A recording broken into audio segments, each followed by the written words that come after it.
ही देखते 1 वर्ष बीत गया और 26वीं एनिवर्सरी का दिन आ गया। पति पत्नी दोनों ही डाइनिंग टेबल पर बैठकर चाय पी रहे थे और पास में दोनों अपनी अपनी डायरी रखी हुई थी जो उन्होंने एक दूसरे के साथ बदल ली। चाय खत्म करके पहले पति ने पत्नी की डायरी पढ़नी शुरू की। उस डायरी में काफ़ी सारी शिकायतें थी, जैसे कि आज होटल में ले जाने के लिए वादा किया था लेकिन फिर भी नहीं लेकर गए। आज मेरे मायके से मेहमान आए थे, उनके साथ पति ने अच्छे से बात नहीं की। कितने महीनों के बाद आज मेरे लिए साड़ी लाए लेकिन पुरानी डिज़ाइन की। आज मेरे सीरियल देखने के समय पति ने चैनल बदलकर न्यूज़ चला दी। आज गीला तौलिया सोफे पर छोड़ दिया। ऐसी कई सारी शिकायतें थी। डायरी को पढ़ते पढ़ते पति की आंखों में आंसू आ गए। पति को काफ़ी अफसोस हुआ।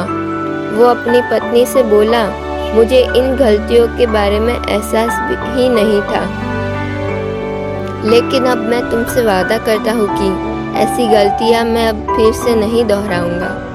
अब पत्नी ने पति की डायरी खोली।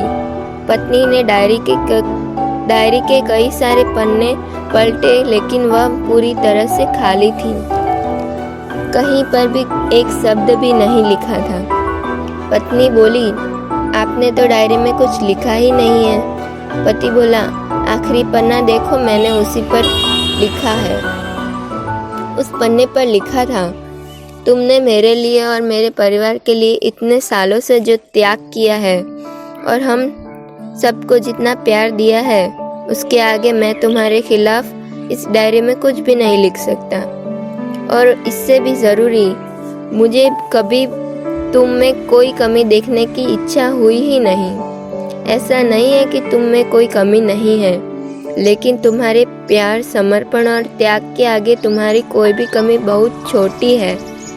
मेरी अनगिनत गलतियों को नज़रअंदाज करके तुमने इस कठिन जीवन में मेरे साये की तरह साथ दिया है और हमेशा मेरे साथ खड़े।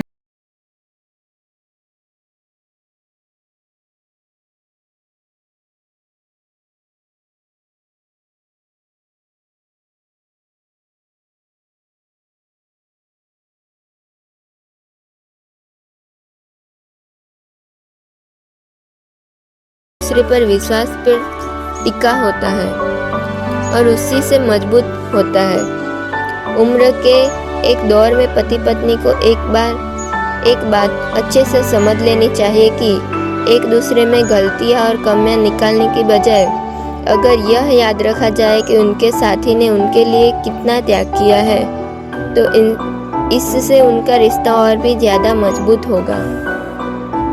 दोस्तों, छोटी सी इस कहानी को लिखने के पीछे मेरा प्रयास है कि इन दिनों पति पत्नी में बढ़ते जा रहे दूरियों का कम हो सके और खासकर गलत फैमिलियों की वजह से या सिर्फ बात ना करने की वजह से बढ़ती जा रही दूरियों को आराम से शांति से बैठकर